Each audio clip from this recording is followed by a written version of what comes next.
Hər vaxtınız xeyir olsun uşaqlar. İndi biz sizinlə 8-ci sinif şagirdləri üçün böyük summativ qiymətləndirməyə hazırlıq məqsədi ilə bir neçə tipli məsələlərə baxmış olacağıq.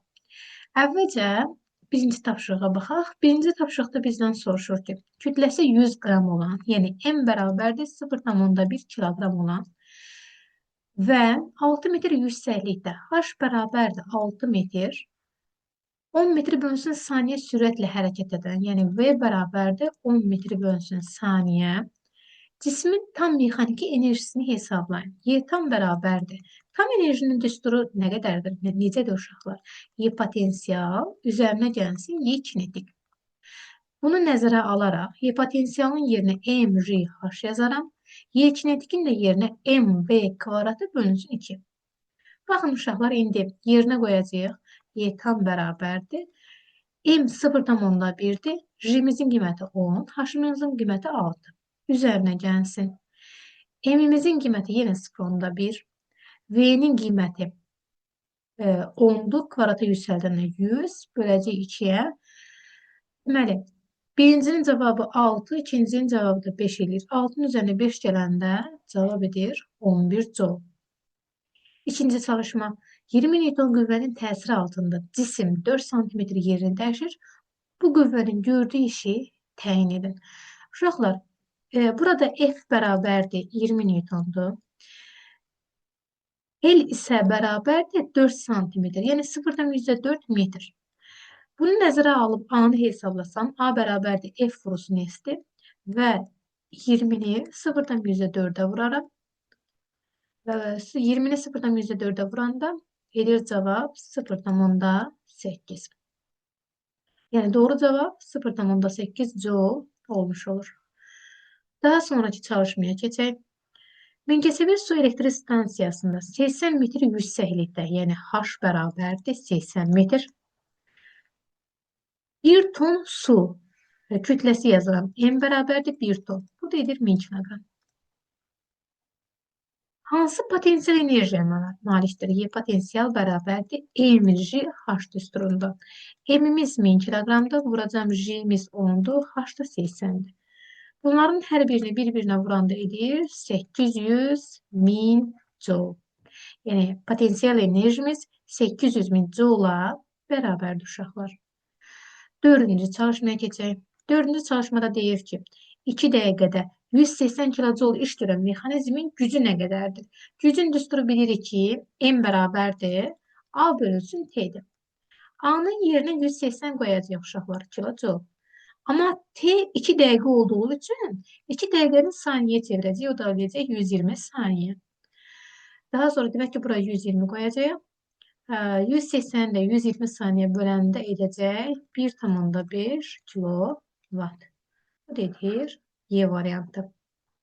5-ci suala baxaq. 5-ci sualda deyir, kütləsi 2 kiloqram olan cisim üfüqi səth üzrə 5 metr məsafəyə yerləşməsi zamanı ağırlıq qüvvəsinin gördüyü iş. Uşaqlar, ağırlıq qüvvəsinin gördüyü iş yerdəyişməyə perpendikülər olduğuna görə bu zaman iş sıfıra bərabər olur. Çünki üfüqi səth boyuncadır. Üfüqi səthdə də yerdəyişmə qüvvəyə perpendikülərdir. Məhz bu səbəbdən ağırlıq qüvvəsinin işi sıfır olur. Sonra növbəti məsələyə keçək. Cismə əks istiqamətdə yönəlmiş iki qüvvə təsir edir. 4 metr yolda bu qüvvələrin əvəzləyicisinin gördüyü işi hesablayın. Əvvəlcə bu qüvvələrin əvəzləyicisini hesablayaq uşaqlar. Sağa doğru 20 Newtondur, sola doğru 15 Newton. Demək ki, F əvəzləyici bərabərdir 5 Newton. Necə tapdım? 20 Newtondan 15 çıxdım, qaldı 5. Və gördüyü işi deyirsə, A bərabərdir F vurusu S-dən 5 Newton əvəzləyici qüvvəni tapmışıq və 4 metr yolda deyir uşaqlar. Yəni S-in yerinə 4 yazacaq. Bir-birinə vuranda edir 20 joule. Növbəti sual. Cismə 70 Newton qüvvə təsir edir. Həmin qüvvənin gördüyü iş 280 joule'dur. Cisim bu qüvvənin təsiri altında yerini neçə metr dəyişmişdir? Yenə də yazaq. Deməli, F bərabərdir 70 Newton. Gördüyü iş nə qədər imiş? A bərabərdir 280 joule. Və buradan L-i soruşur və yaxud da S-dir, heç bir fərqi yoxdur. İşin düsturu bilirik ki A bərabərdir F vurulsun L şəklindədir. Buradan da L tapsam işimizi yəni 280'i bölərik qüvvəyə 70'e. Buradan nedir? 4 metr. Yəni doğru cavab D variantı. Və növbəti suala keçək. 6 metr dərinlikdəki quyudan 5 kiloqram kütləli su dolu qabı 4 saniyə ərzində bərabər sürətlə qaldıran adamın gücünü hesablayın. Gücün düsturunu yenə yazırıq. N bərabərdir A bölünsün T'yə. Və A-nın yerinə yuxarıya doğru qaldırdığı üçün M, R, H yaza bilərəm. Bölünsün T. Kütləsi 5 kiloqramdır. M 5 yazıram. R-imizin qiyməti 10. Və neçə metr hündürlükdə uşaqlar? 6 metr hündürlük. H-ın da yerinə 6 metr yazdım. Zamanımız da 4 saniyədir.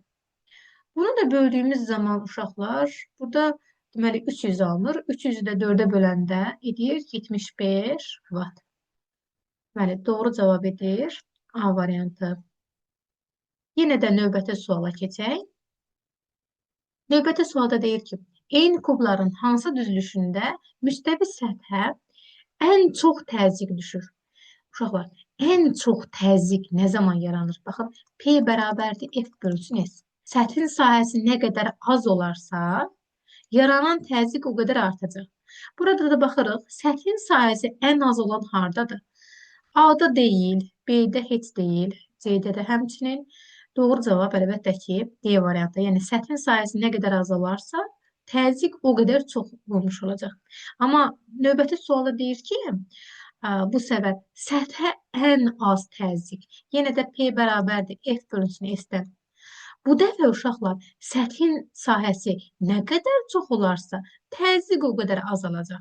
Səthin sahəsi də burada ən çox olan əlbəttə ki, bu kublar yanaşı düzləndə olacaq da Y variantı. Növbəti sual, F bölünsün S ifadəsi hansı fiziki kəmiyyət təyin olunur? Əlbəttə ki, P bərabərdir F bölünsün S, yəni təzyiq qüvvəsi. Və növbəti, P vurulsun S ifadəsi ilə hansı fiziki kəmiyyət təyin olunacaq? Buradan da uşaqlar, baxın, F-i tapsam, P vurulsun S olar. Yəni təzyiq qüvvəsi. Yenə də növbəti tapşırıqlara baxaq. Deyir ki, F qüvvəsi səthə perpendikulyar istiqamətdə təsir etdikdə təzyiq hansı ifadə ilə təyin olunur? Diqqət edin, F qüvvəsi səthə perpendikulyar istiqamətdə təsir etdikdə təzyiq hansı ifadə ilə təyin olacaq? Əlbəttə, yenə də P bərabərdir F bölünsün S ifadəsi ilə. Doğru cavab D variantı. Təzyiqin vahidi nədir? Hamımızın bildiyi kimi Paskaldır. Birləşmiş qablar qanununun riyazi ifadəsi hansıdır? Birləşmiş qablar qanunu bilirik ki, hündürlüklərlə tərs mütənasibdir. Kvadratı ilə heç deyil. Hamısının kvadratını silirik və doğru cavab B variantı qalır. Və sonuncu tapşırığa baxaq. Sonuncu tapşırıqda deyir ki, Eyler-Venn diaqramında mexaniki enerjilər üçün uyğun bəndləri müəyyən edin. Deməli, bu potensial enerjisidir, digəri isə kinetik enerjidir. Ölçü vahidi jouldur. Hansının ölçü vahidi jouldur? Bəli, hər ikisinin. Müxtəlif cisimlər arasında qarşılıqlı təsirin enerjisidir. Müxtəlif cisimlər arasında potensial. Cismin hərəkəti sürətindən asılıdır. Bəli, hərəkət sürətindən asılıdır kinetik enerji. Cismin kütləsindən asılıdır. Hər ikisinin kütlə var deyənə kütlədən asılıdır. Sükunət vəziyyətində qiyməti sıfıra bərabər olmaya bilər. Sükunət vəziyyətində sıfıra bərabər olmaya bilər yalnız potensial enerjidir. Yəni 2, 5, 1, 4 və 3. Doğru cavab A variantıdır.